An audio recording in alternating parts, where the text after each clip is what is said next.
Most of us have had the experience sometime of talking to someone who just wasn't interested in what we were saying. And they communicated in a whole bunch of different ways. And most of the ways that they communicated that were non-verbal. So you were talking to them and they were looking off and scratching their head and changing the subject, and they wouldn't make eye contact, and there was all of this stuff going on. How did that feel?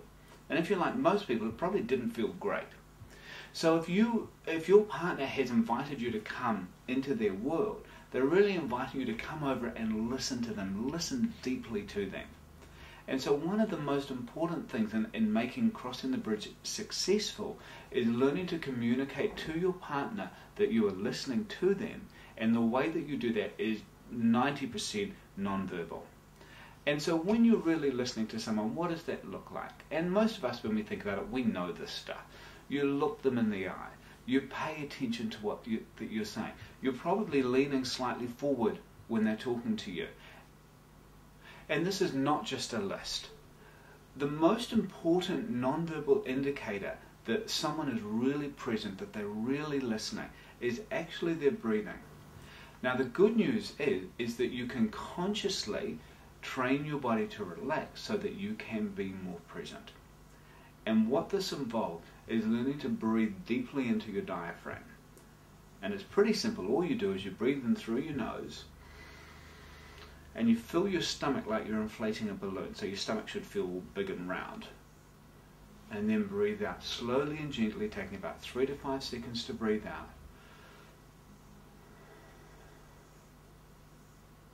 And sometimes it's useful to do that 2 or 3 times while you're looking in your partner's eyes, and then say, right, I'm ready to listen.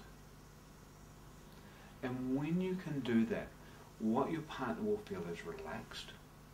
They will feel safer, and it helps them to talk openly about themselves, because let's face it, it's really scary to be open and to talk about ourselves. And so we need to feel safe in order to do that. Now the real challenge comes when your partner is talking and they say something that you feel reactive, or you're getting tense about, or you disagree with. So in most cases what will happen is when you hear something that you don't like, or that you have a reaction to, we call that reactivity, your body will tense up and you will start breathing in the top part of your chest. And again, unconsciously, your partner will notice that that's happening, and their body will start to tense up. And generally that's where conversations start to go south. So the goal is, if you notice that you're starting to feel reactive and your chest might feel tight, your shoulders might feel sore, your face will often feel warm. If you notice your hands will be sweating, and this is because your body is using a programmed response for fight-flight. Because what's happened is you've heard something and your body has interpreted that as a danger signal, and it's preparing you to run away. And so when you notice that you're feeling reactive, that your body's tightened up, what you do is you take a deep breath,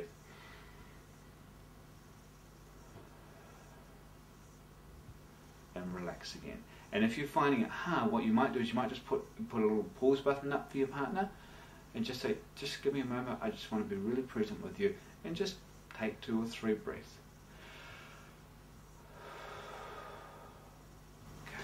And when you can do that, then your partner will feel safe, and they will feel listened to, and they will feel heard.